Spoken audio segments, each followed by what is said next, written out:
आज मैं बहुत गर्व के साथ एक बात का जिक्र करना चाहता हूं। आज से 100 साल पहले एक संगठन का जन्म हुआ, राष्ट्रीय स्वयंसेवक संघ। 100 साल की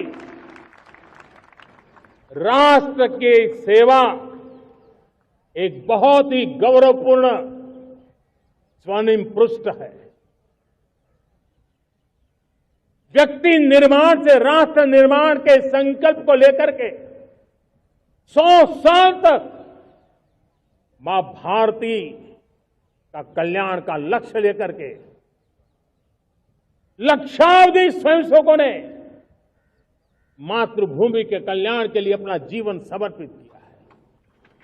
सेवा, समर्पण, संगठन और अप्रतिम अनुशासन, ये जिसकी पहचान रही है, ऐसा राष्ट्रीय स्वयंसेवक संघ दुनिया का ये सबसे बड़ा एनजीओ है। एक प्रकार से 100 साल का उसका समर्पण का इतिहास है। आज लाल किले की प्राचीर से 100 साल की इस राष्ट्र सेवा की यात्रा में योगदान करने वाले सभी स्वयंसेवकों को आदरपूर्वक स्मरण करता हूं।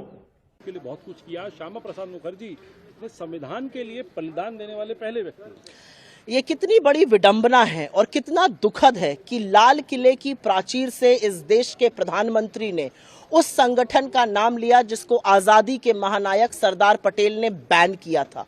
उस संगठन का नाम लिया जिससे प्रेरित होकर इस देश के प्रथम आतंकवादी नाथूराम गोडसे ने महात्मा गांधी की हत्या करी थी। उस संगठन का नाम लिया जिसने 53 साल तक तिरंगे का बहिष्कार किया था। उस संगठन का नाम लिया जिसने बाबा साहब की तस्वीरें जलाई थी, जिसने बाबा साहब को बड़ा बुरा कहा था। उस संगठन का नाम लिया जिसने संविधान की प्रतियां जलाई, जो संविधान को अशुभ बताता था और अजीब तरह की बातें करता था। असलियत यह है कि आज प्रधानमंत्री ने आजादी के महानायकों को, स्वतंत्रता संग्राम को कमतर आंका जब वो लाल किले की प्राचीर से आरएसएस जैसे उस संगठन की बात करते हैं जो अंग्रेजों की मुखबिरी करते थे, जिनका आजादी के आंदोलन में छोटी उंगली का नाखून नहीं कटा।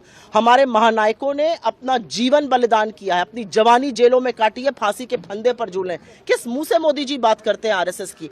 और जिनकी आपने नाम लिया श्यामा प्रसाद मुखर्जी जी, उन्होंने बाबा साहब के लिए और संविधान के लिए क्या कहा था वो इतिहास में दर्ज है। उन्होंने बाबा साहब के संविधान को इतना भला बुरा कहा था, बाबा साहब को कहा था। इस बात का जवाब दे मोदी जी। शर्म नहीं आती लाल किले की प्राचीर से ये बात करते हुए?